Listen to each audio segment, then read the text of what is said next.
Buongiorno e ben ritrovati con il TG Flash di New Sicilia, ti seguo i titoli più importanti della mattina.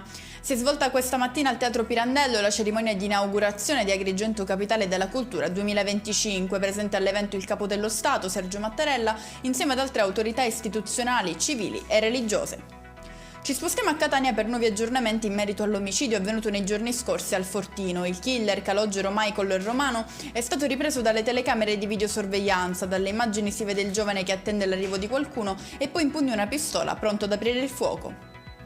È tempo di fare la conta dei danni in Sicilia dopo la giornata di forte maltempo. Il bilancio è di 700 interventi effettuati dai vigili del fuoco in tutta la regione. Scoperta pescheria abusiva nel centro storico di Palermo, sequestrato dai carabinieri del NAS oltre un quintale di prodotti non tracciati. Eseguiti controlli anche in 2 ristoranti di sushi dove hanno constatato la conservazione non conforme degli alimenti. Fermato sulla Messina-Catania un uomo che ubriaco alla guida ha percorso 20 km contromano. In preda ai fumi dell'alcol a un certo punto della notte, il conducente ha invertito il proprio senso di marcia posizionandosi nella corsia di sorpasso e percorrendola nel senso di marcia inverso.